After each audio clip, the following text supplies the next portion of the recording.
right, gang. Welcome to the second episode here on the Going Infinite podcast. I'm Tom Vaughn, and I'm here with Tony Leone. Afternoon, Tom. Yes. How are you today? I'm great. The sun is shining. The rain has stopped. We have somehow managed to already have more lost episode footage than probably like successful TV shows. I don't understand. Yeah. I'm excited to be here today. Sorry for the delay, guys.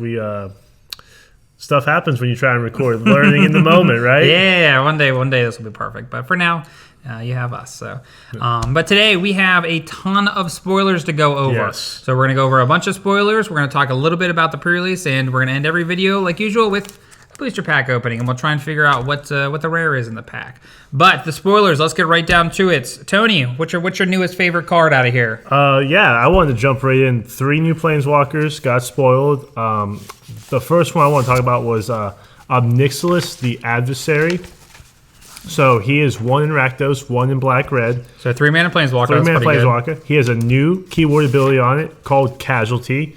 Now, other cards in the set are referring to Casualty as Casualty 1, 2, 3. What's his? X, right? Yeah, Casualty X. His is Casualty X. Casualty just meaning that as you cast the spell, you may sacrifice a creature with power equal to or greater than whatever numbers stay there. If you do, you get to copy the spell.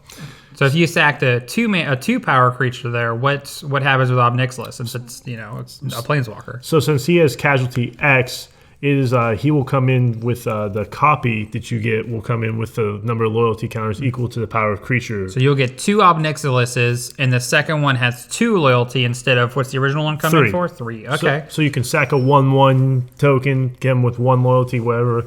If you sack a 5/5, his ultimate's on 7. We'll get to that in a second. So up the curve like that, and it's important. It's as you cast.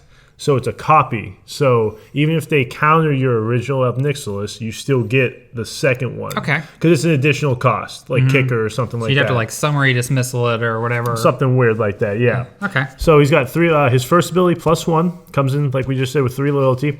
Each opponent loses 2 life unless they discard a card. And then if you control a demon or devil, you gain 2 life. Yeah. So it's perfect for your demon and devil tribal decks. Demon and devil, I know those are running rampant. I'm in colors, obviously. That's why I love this guys. But so that +1, if there's just 1 out there, not too scary. I really think if you copied, you have both going. Yeah, that's a lot. That would be 4. If they choose to not discard a card twice, that's 4 damage on a turn. While hopefully you're pressuring them with some creatures, some sacrifice synergies.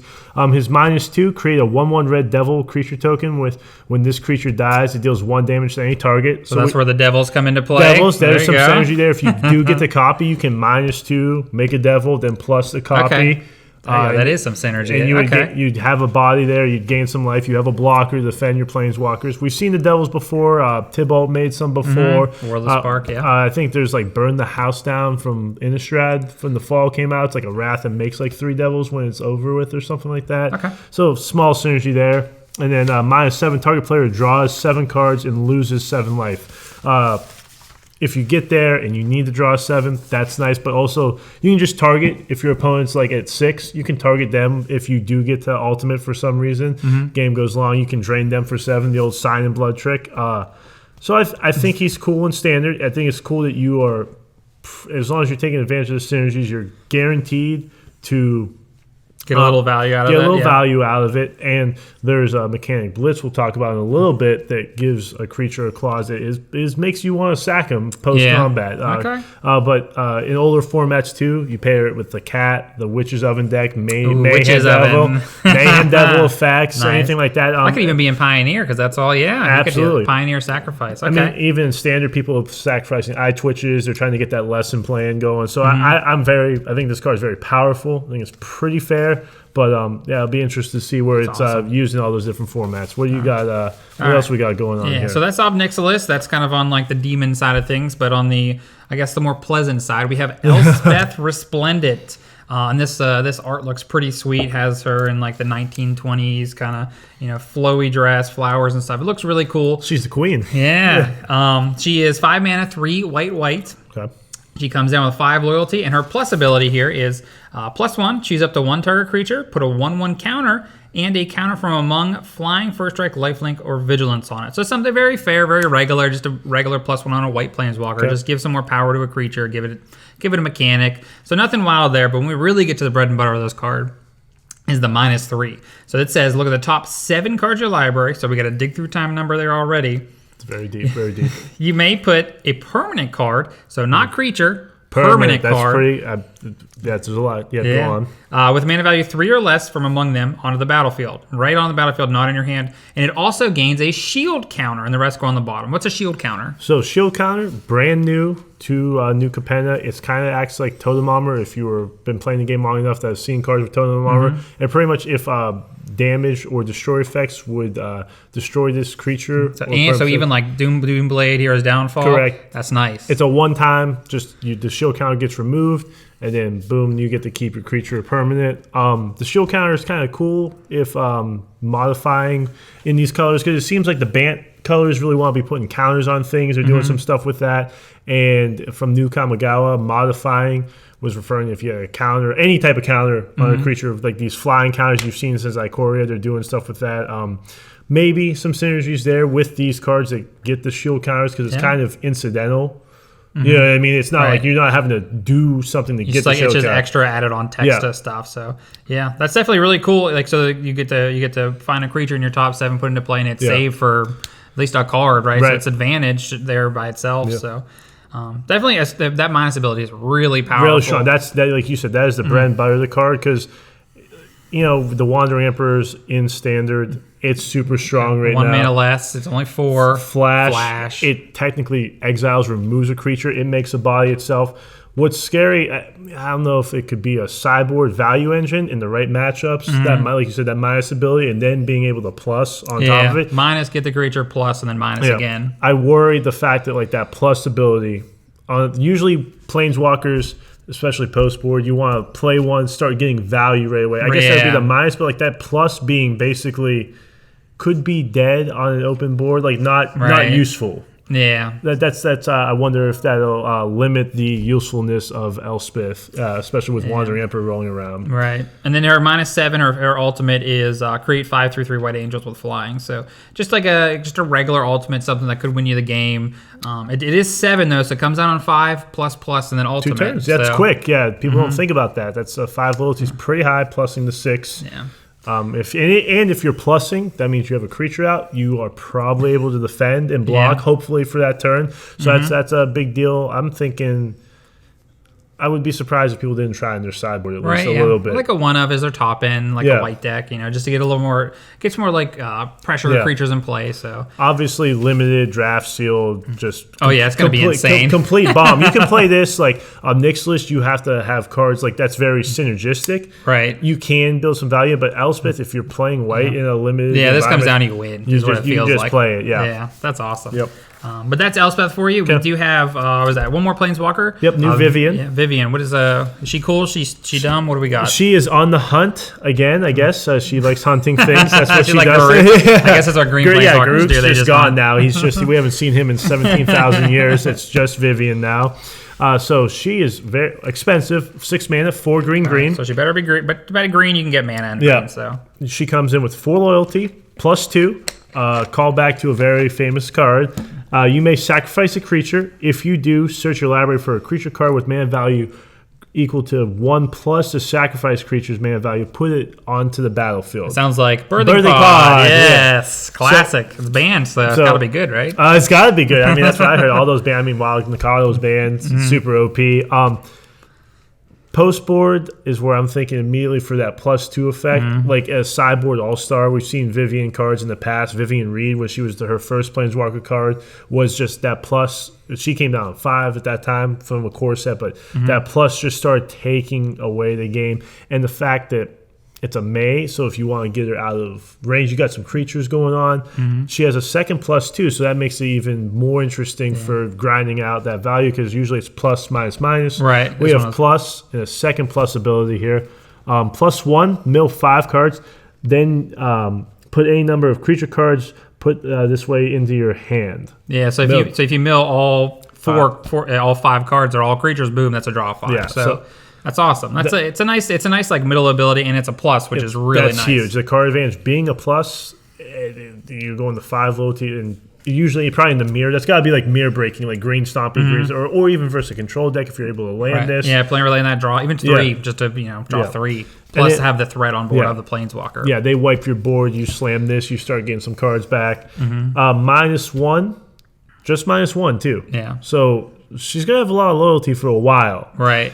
Create a 4/4 green Rhino Warrior creature token with not trample. I know a lot of Rhinos recently have. They should have trample. Rhinos, they run at you. It feels like a trample ability. Crashing footfalls makes tramples. A lot of Rhinos do. These ones do not. I don't know. But still, 4/4 buy on a -1 is pretty good, and that's why again I already spoke out of pocket about it. But yeah, sideboard card for sure. It's hard to main deck this. I think 6 mana. You don't know if it's going to be good. You could be playing aggro. If you're playing against aggressive deck, mono white's very popular in standard right now. It just seems like something that would be hard to put in your main deck. Right. With that going on here, but you might have to have like ramp cards in there to make it efficient. Absolutely. Which could be. There's a lot of treasure token synergies going on recently. Maybe generate some value that way. But all 3 of these planeswalkers look at least playable, fun to explore. Yeah, something to mess with. Yeah, like not just like hot off the press garbage. Yeah, you could do something with them. Yeah, they strong, fairly costed. Don't think any of them were like, oh my gosh, this needs to be banned or anything. But very cool to see these 3 new walkers. Just three new walkers. What's next up? We have Urabrask, the big baddie of the set, right? So last set had Jin-Gitaxias, and now we have Urabrask hanging out on this new plane. So Urabrask is a 5-drop, 3 red. Phyrexian Praetor, and then the abilities here, the big ones. The Praetors usually have 1 ability for you and 1 ability that sucks for your opponents. So he is 4/4, has haste. At the beginning of your upkeep, exile a top card of your library. You may play it this turn. So you get to basically play 2 cards, draw 2 cards a turn. Pretty nice, efficient. And then the bottom ability is at the beginning of each opponent's upkeep.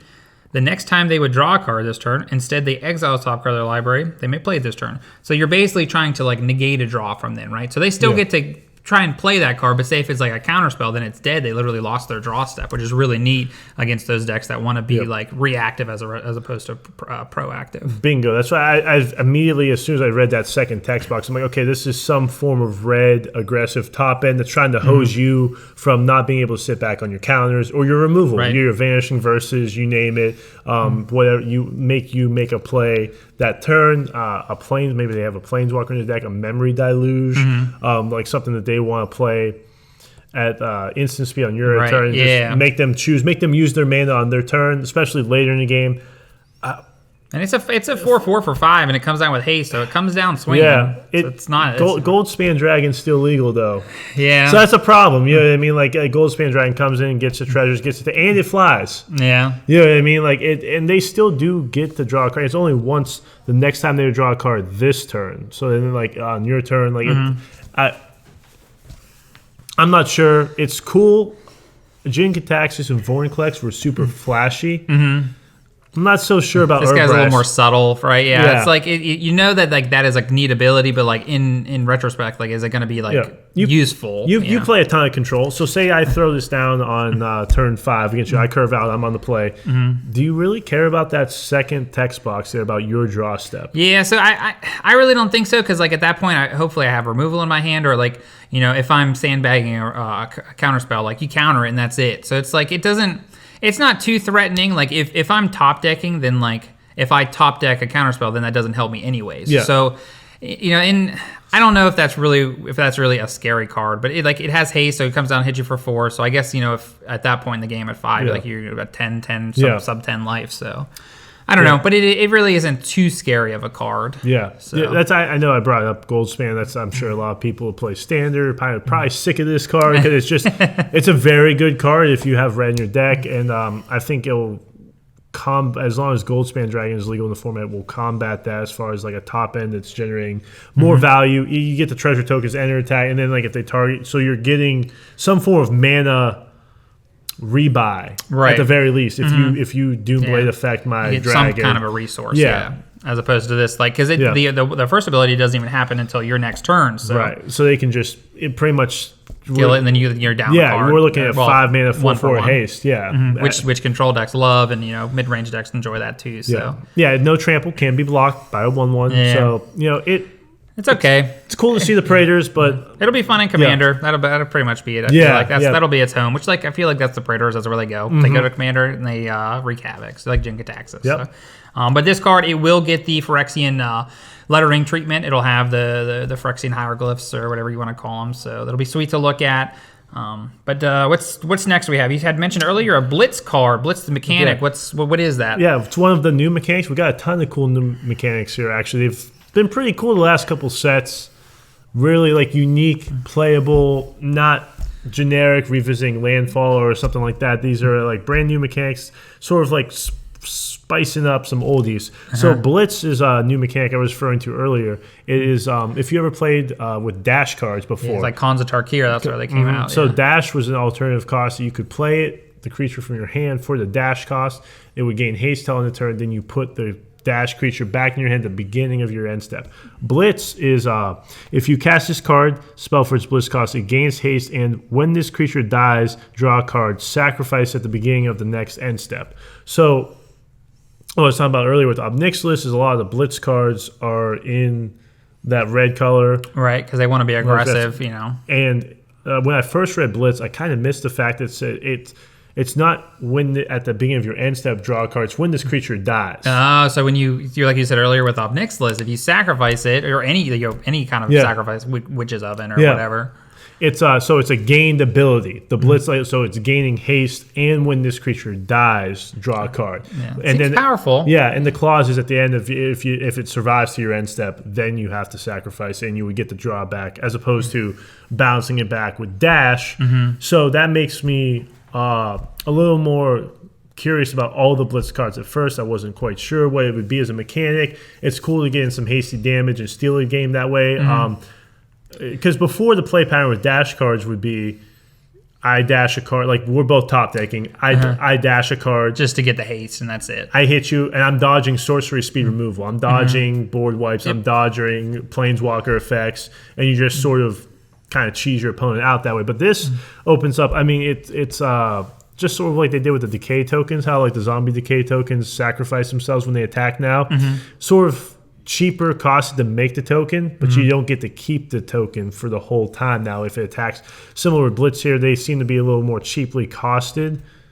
Okay. But you're losing the creature. You can't just keep recurring this stuff. But that draw card is like powerful too. Like it's you're losing the creature, but like you're not losing a card, which is like really important, especially to those aggressive decks. And like especially if you're taking advantage of any sacrifice lesson type synergies. Obnixilis just I said his name a million times, but just jumps off the page. But there's a ton of like anvil effects, stuff from sacrifice effects from like Kamigawa. You can be creative that way. So the fact that it's a gained ability, and you can get in there. You can attack. Second main phase, sack it to whatever sack outlet you have, draw a card, start doing your thing. So that's very, very interesting. I like Blitz a lot. I think it's pretty cool.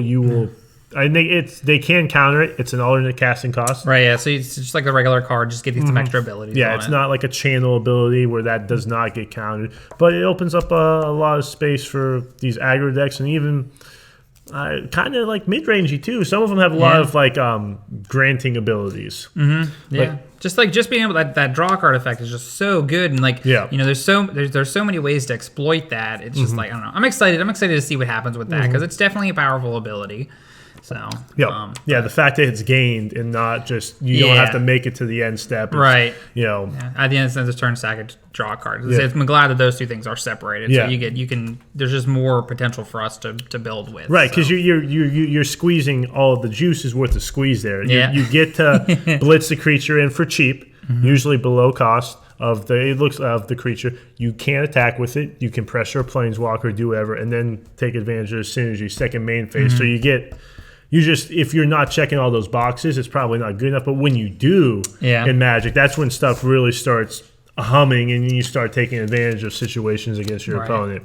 And creative lines of play. If you're a creative player, you like to think outside the box, you can do a lot of. The more lines, the better, right? Yeah. The more chances to get to that right answer. You know, so Yeah, super cool. What else we got going on here? We talked about Casualty. We talked about Blitz. I see. A new mechanic, or not new mechanic, a new returning mechanic, Okay. Hideaway. So for those that don't remember, there was in Lorwyn. Just kidding, I'm back.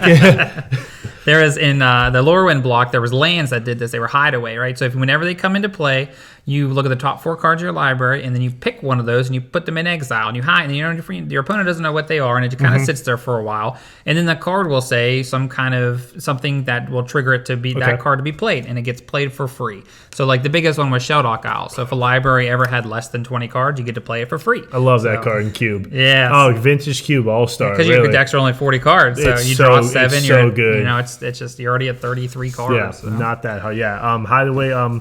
These clauses. What do you think?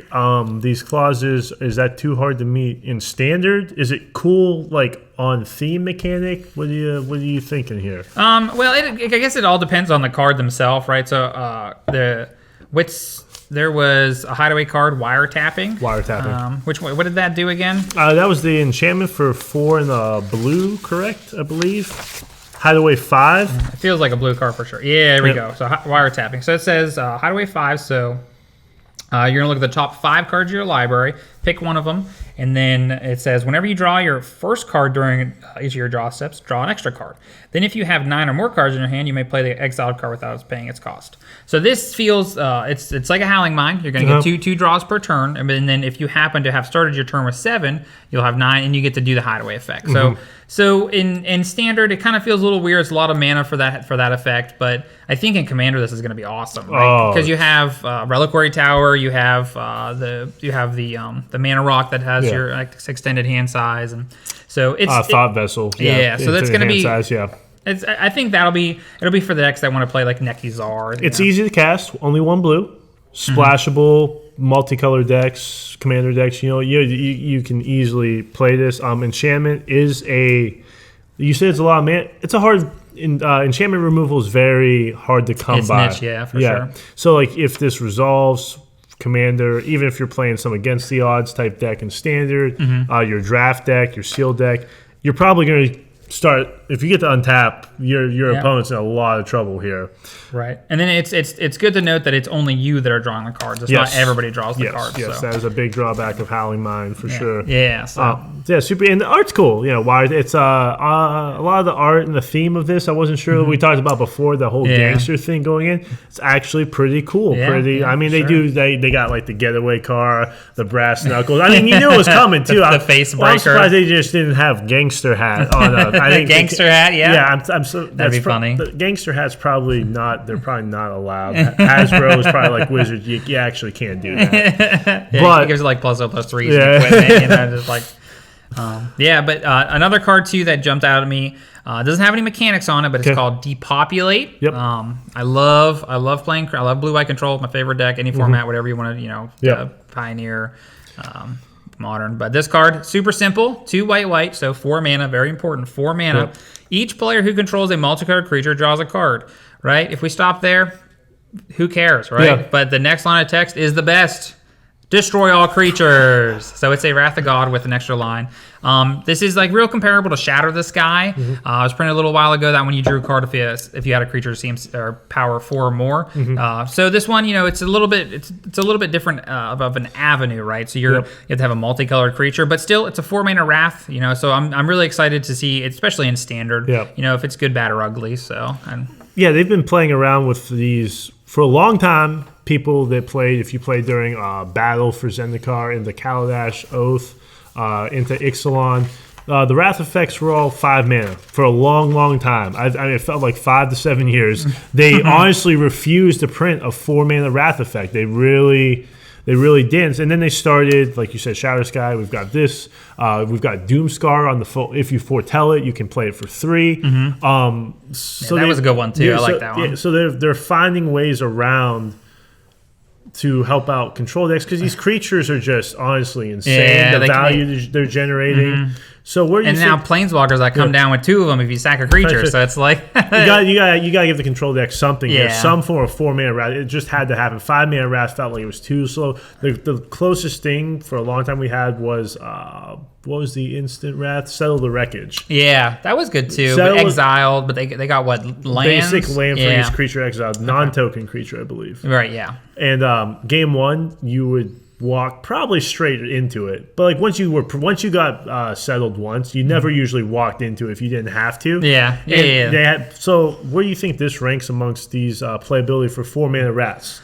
It's a multicolor set, so that's why I'm curious about its power level, because these is a 3-color set. You're probably going to be playing against multicolored creatures. True, but you also get to draw a card too, so it's like, it could end up being like a net positive for you just because you get to draw. Yeah, and if that's you're, true. And if you play like Does your say each player. Yeah, like typically sometimes you'll have like a 2-drop that is like will do something for you, like gains you life, it blocks, or they'll draw your card. It does some kind of an effect in like control deck. Yeah. So and if it happens to be multicolored, then like the populate really benefits you too. So I can get behind that. Yeah, if you're a creature before it's like generating tokens off of cast triggers or something like that, like the Hero Precinct 1 decks, like you just had a hero out, cast some multicolor spells, and you just got the ball rolling. So you didn't need to invest a lot of creatures or cards to get a lot of stuff rolling. So right, so Meat Hook Massacre's around, Doomscar is still in the format. Are you going to try and play this in standard over those cards? Sideboard, like, so if mono green is very popular, mono green Ranger class, Ezekiel's Chariot, like this just absolutely dog walks them, right? Yeah, for sure. I think it definitely has a home. I think you could see myself playing with 2 copies of this and kind of messing around with it. Seems like a sideboard all-star again. So mono red, mono green, even a 2-color aggressive deck, I can see you're countering or using your removal in the way to set. It's not that hard to set this up so that they don't draw a card. Very true. Yeah, you could just like kill the creature that is kind of causing a problem that's multicolored. Yeah. So, but in addition to this, right, you have a multicolored creature, like the multicolored creature card over there. Yeah, we got a small subs theme going on here. There's a lot of stuff a lot of different mechanics and themes going on throughout this. So a couple cards in the set are referring to. It's not a mechanic keyword, but it's like a if-then clause. So Aven Heartstabber, it is Dimir, so blue black. Heartstabber, okay. It literally says Heartstabber. I guess they can say, and it looks like it's ready to shish kebab the cow. What's the creature type? It is a bird assassin. Oh my god. Yeah. Okay. So for blue and black, it's a rare bird assassin. It is. The hit is out on you, and it is coming for you. It is flying. It is a flying 1/1. Okay, that sounds boring. It is boring, but it has, as long as there are 5 or more mana values among cards in your graveyard, Aven Heartstabber gets +2/+2 and has Death Touch. Okay, so it's a 3/3 flyer with Death Touch. And then when it dies, mill 2 cards, then draw a card. So it replaces itself on a delay trigger.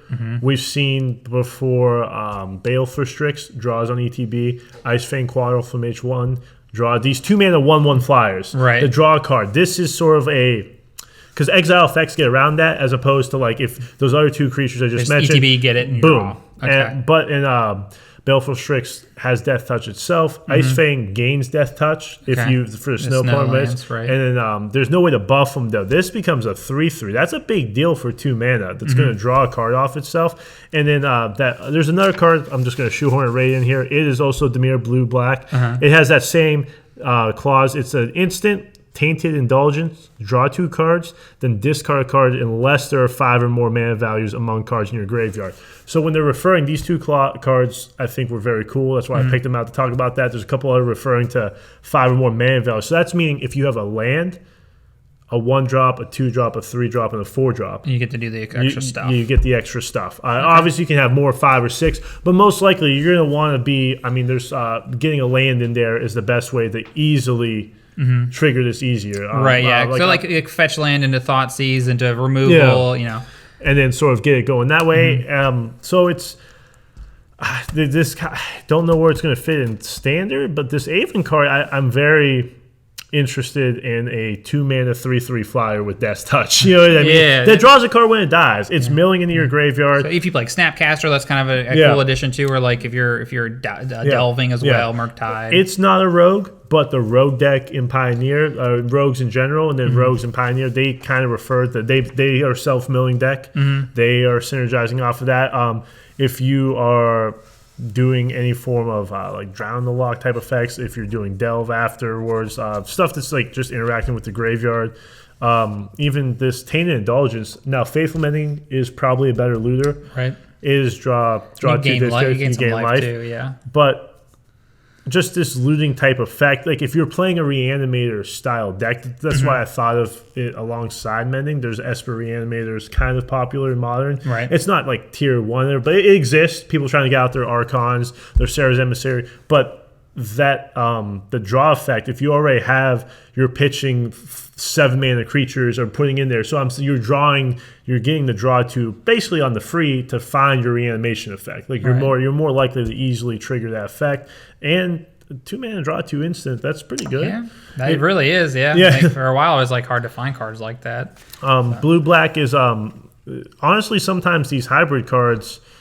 The early turns, you're not casting this on turn 2, probably not. No. Very likely, unlikely, but you're leaving up counterspell. You're leaving up removal. But later in the game, it's easier, in my opinion, if you're playing a 3-4 color deck, to hold up blue black than it is to hold up double blue sometimes. Okay. You know, the more colors if you're up to a 3 colors deck, this is a 3 color set. It can sometimes get a little bit tricky. That's why in Modern. Drowning the Lock in the Death Shadow deck, it acts as a counterspell and hard removal basically after turn 2. It's insane in that deck because it wants to get a Watery Grave on turn 1, turn 2 you get a Blood Crypt. That's not double blue mana, so like they really can't play counterspell. So like it's kind of interesting how sometimes these cards that like you see this dueling mana, and it's actually easier for these decks that are trying to be greedy with their mana base and take advantage of colors. Yeah. One last creature that everyone's very hyped about. We have a very cool angel. Yes. Everyone is very excited about this. It is not a 10-mana angel. It's finally a 2-drop angel. It is Giada, Font of Hope. So it's a legendary creature. It's an angel. She says a lot. Giada says a lot. Font of Hope. How's the family? So it is. It's a 2-mana 2/2, 1 and 1 white. It has flying and vigilance. It's an angel, so it makes sense. It's already pretty good. I'm sorry I'm cutting in there, but 2-mana 2/2 flying vigilance. Yeah, 2-mana 2/2 flyer. Boom, stop there. So it's legendary. So like that's kind of like the drawback to this, but it is legendary. Good point. So now we're to the good part of the card, right? Each other angel you control enters the battlefield with an additional 1/1 counter on it for each angel you already control. So right, if you have Jod in play, you play an angel, boom, has a counter. You have a couple other angels, like it really adds up quickly. And then the final ability, the ability Angels decks really needed was tap, add white to your mana pool. Spend this mana only to cast an angel. So like this is the mana ramp that like Angels really need, because a lot of them are at least 5 mana. So you have to, you kind of have to. It was so hard, you had to splash another color. Like, had to play green just to get like some kind of ramp in there. But now we have Giada, who comes down on turn 2 and protects you, and makes the game much harder for your opponent. It's pressuring, but I think honestly that last line of text, I was kind of shocked by it. Honestly, I thought pretty long and hard. And if you're watching, comment below or reach out to us on Facebook or wherever you interact with us and tell me I'm an idiot and there's some other white creature that actually taps for mana, even if it's tribe. I can't think of one. Maybe there was a cat? I'm pretty sure the cat was green. Yeah, there's a lot of green white ones for sure. But like a mono white creature, it taps for mana for something. For something like that's kind of insane. Like it doesn't. I can't think of it. Nothing jumps to my mind. Yeah, I thought that was a brand new effect, and like you said, they're bridging that gap. You can double spell some way, play an angel plus something else back up, and like you said, you're ramping into those 4 and 5 mana angels. Yeah, like Gisela is a 4-drop. Like on turn 3 you're playing Gisela, which is cool, and then turn 5 you play Baneslide, whatever you want. It's really cool. There's a ton of good angels from Zendikar and Kaldheim still in standard too. The one was a Righteous Valkyrie, is a 2 and a white, the 2/4 fly. I love that card. In that card, oh my goodness, when it got spoiled, it's been hovering in and around, but like it hasn't broken through the way I thought it would. I thought it had a very powerful effect. This seems like an awesome enabler. And then in older formats, you play Speaker in like Pioneer Speaker. If you want to go Angel Trap, Speaker of the Heavens on 1, then this on 2. Start getting that value out there. It's is it Resplendent Angel? It's the 3-mana. That's the 3-mana one. Yeah, you can make angels if you gain life. Some amount of life. And the vigil. It's the whole package. Yeah, you play it on 2. If you're on the play, you get to attack, then tap it. Like that vigilance is just it's a very really well-designed card. I know, it's awesome. Angel's like it might be a viable deck now, right? Yeah. It just it sucks that it's legendary, but like there has to be a drawback, so I think what's important about this 2/2 is like people are gonna be it dies to Frostbite, it dies to what's the 2-mana spell that exiles from Innistrad. I'm blanking on it. Tragic Slip. Tragic Slip. I don't think anyone plays that. Like I don't want to hear the dies removal thing. You have to. If you're just 1-for-1 in the early games, the problem with a deck like you just referenced with like Angels or trying to go bigger like that, they're going to play their big spells. Your opponent gets to sit back in the early turns. They're not being pressured. You're not making them use their good removal. You're not making their life total pressured. You're letting them play Planeswalkers easily. But this is a 2-mana threat that like they're going to want to answer. Right, yeah. Like in a perfect world, you'd probably, like if you're playing the control side, right? They play Giada, they play their Giselle, and then you play Depopulate. Then boom, there you go. To throw it back a little bit. But yeah, so we went over a ton of cards last week. This week we had last week was the Tri-Lands, which was sweet. We had a couple Planeswalkers this week, new mechanics, and then Giada, which is sweet. Yeah, Giada's sweet. The charms, the ascendancies. There's so many we could talk forever. Yeah. I'm sorry we can't get to them all. If you have a favorite card, just let us know. We'll talk. We'll see. We'll tell you if it's good, bad, or ugly. Yeah, leave a comment. Tell us to reach out if you see one of us. Just tell me what you're hyped about because there's this set, just like Kamigawa, looks like it's a very strong. It's a large set, so lots of cards. And it's like every set's like a large set now. But I did want to talk a little bit about the pre-release. Paper pre-release is coming back next week. It is the 22nd all the way up until the following week. Your LGSs are allowed to hold them Friday at 3 p.m. your time, all the way up until the next, I guess, Thursday, because the Friday's release. So all the way up until the next Thursday. Now, is that your LGS's preference? Of times, events, windows? Correct, but you cannot start until 3 p.m. of your local time. Okay. You can pick up product day of, but it's the events can't start until 3 o'clock. So West Coast people, usually you get the advantage watching sports, and then the sports game not ending. Like it's midnight our time. It's only 9. Yeah, that's like the basketball games. It's like starts at like 11. I go, what do you mean it starts at 11? Yeah, right. And then they're like, it's just at dinner. Yeah. But so if you've never done a pre-release before, basically what it is that you're going to sit down, you're going to open up your little kit. In the kit will be 6 booster packs. You're going to open all the packs. You're going to build a 40-card deck minimum, and then you're going to play some Magic with that. A couple little alterations, right? The deck size is a little smaller. You can play with a minimum 40 cards instead of 60 or 100 if you're used to that. Yep. And you can also play as many of the cards as you'd like. So if you draw 6 or 7 Giadas, you get to play all of them in your deck. So a little bit different there. The kits this time around are different. So if you have done a pre-release, these ones are a tad different. There are still 6 booster packs in there, but there will be a seeded pack that has all cards of your clan. So when you go to pre-release, they're going to ask you, do you want to be a Riveteer? Do you want to be a Broker? And then you'll get that box, and then inside the box will have cards in there related to the clan. So that's super cool. They've done that. Ravnica sets, cons. Most recently Strixhaven. And that's very cool because these formats are usually pretty enjoyable. And they do a good job of you want to be, like you just said, that clan. That's the clan I most resonate with as a player. You want to make sure you're opening those cards and playing those colors. I have had it happen, though, where like even with the seeded pack, I've just not opened anything that great. And like you're kind of... But, too, if you're just chasing a card in those colors, you see, I want that...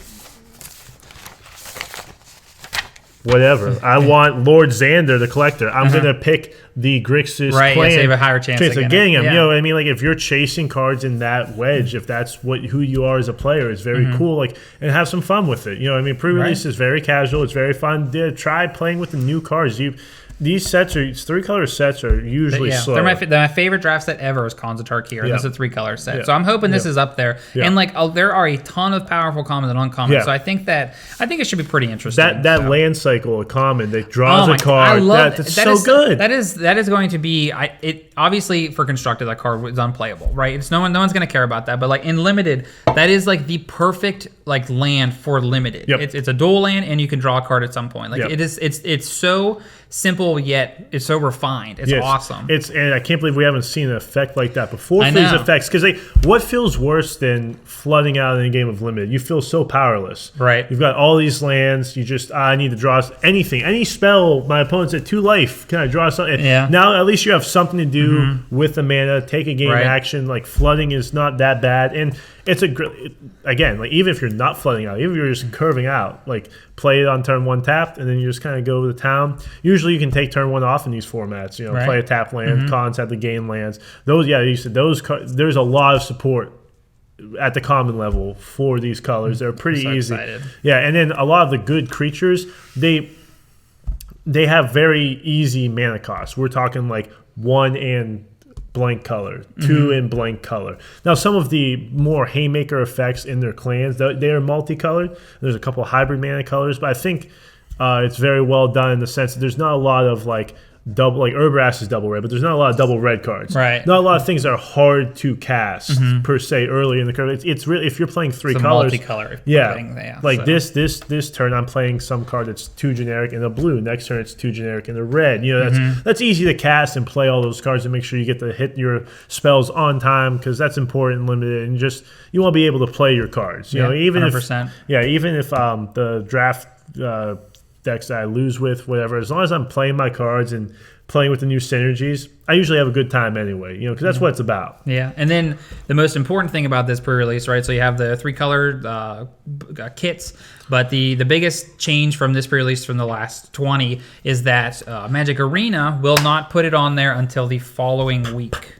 So, or not the following, but just later than the pre-release. Yes. So, The set will not be solved before you open your kit. So it kind of sucked before, where somebody could go online that Thursday, play Arena, draft 1,000 times, and then know exactly what to play against you. Like they're like pre-release was the best because like the more casual crowd comes out, the more just kind of having fun, and like it keeps people more on the level of the playing field, right? So if I know all the cards and what's good and what's bad, it puts me up here as opposed to everybody still back here on the neutral level. So absolutely, it's a great change, or it's not even change. It's a great revert back to how it was. It is a straight move in the spirit of Magic, and that's part of the gathering. I know I'm just throwing out buzzwords here, but it really is. It's like it's honestly like insane, because that's part of the fun of, like you just said, the new set in a limited environment, realizing like, oh my gosh, this card's insane. It's like a mythic from Innistrad. It's the 5 mana. Oh, that's another reason why Urbrask is a little bit spicy in my head. The Vidalcrin Orist. It makes it daytime when it comes in. It's that 4/4 trample haste. When it attacks, it deals up to 1 damage to 1 target creature, 1 target planeswalker, and 1 target player. So you can ping a creature for 1, a planeswalker for 1, and your opponent for 1 when it attacks. Okay. And then on the Nightbound side, it's the same. It's a bigger trait. It's like a 6/4 body. The body gets bigger, but the damage is that you can shoot a creature for 2, a planeswalker for 2, and a player for 2. Okay. But anyway, I drafted red X in that my sealed kit, and that was just an insane card that I didn't see coming. That it was awesome. So like experiencing that card in that format was just like eye opening, because I didn't know it was gonna be that good. Yeah. Okay. I don't know. This pre-release is like my favorite time of the year, so I'm super excited to see where this takes us. All right, we are on the final segment of our podcast here. We have a pack of MH2. That's the MH2 draft booster. We're going to pull it. We'll see. We'll see if we can get a Ragavan out of there, but Tony will give us a couple clues. We'll see if we can try and guess what it is, and that'll be the end of it for us today. Open. How many of these have we opened roughly? Like at least like 1,000? Yeah, too many. It's honestly with the fetch lanes. It's too hard not to open this set. Oh my goodness. Nothing. Trying to cheat. Underworld Cookbook. That's cool uncommon, showing up in some of those Asmore decks, some of those food decks, sacrifice decks.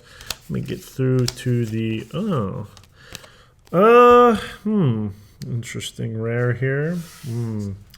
Let's see here. This is a 2-mana creature. 2-mana creature from MH2 that you would find on the Theros plane. Theros plane, 2-mana creature. Oh, okay. Could be. I think I might have a pretty good guess here. Okay. So I'm thinking that it could be that green creature. That's an enchantment creature that lets you do something when you tap it. I can't remember what that was. You are very close. It is not that creature though. It's not like Destiny Spinner. Destiny Spinner, but what do we got? What's another clue here? It is a 2-color creature. 2 colors. 2 colors. Oh, 2 colors. So 2 colors. It's on Theros. Yeah, synergizes with the enchantment theme of Theros. Let's see. Is it a creature? Yes. It is a creature. It is legendary. Legendary. What's his power toughness? It is a 1/2. Oh, 1/2. Man. It's a creature. It is not an expensive card if you were to buy it. Yeah, I think that's why I don't know it, because it's... people probably don't play it. Well, it's played in one specific deck in Modern. Yeah. Oh, so it does see play. Okay. All right. Give me something else. Give me something else to work with. Give me some ability. It lets you gain a resource and 2 resources when you trigger its ability. Jeez. It's a cast trigger. Whenever you cast, do something.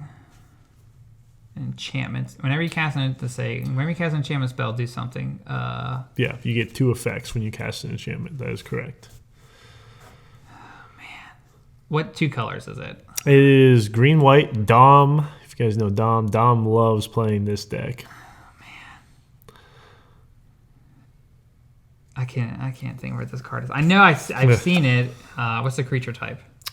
Enchantment creature nymph. Nymph. That makes sense. Nymphos. It's a green-white Theros bound card. Oh, man. It's probably something Satyr. Yeah, I don't know. What is it? Give it to us. Sithis Harvest Hand. Oh, I knew what it was. Yeah, I can see it now in the symbol. I don't know. Dang. Whenever you cast an enchantment spell, you gain 1 life and draw a card. Commander, awesome commander card, and Enchantress in Modern. Very good. Yep. All right. Well, that's it for us here today. We'll try and bring you some more information next week. It is pre-release. We'll let you know what was good, bad, and ugly. But that's it for us today. I'm Tom Vaughn. I'm Tony Leon. And thank you for hanging out with us. Yep.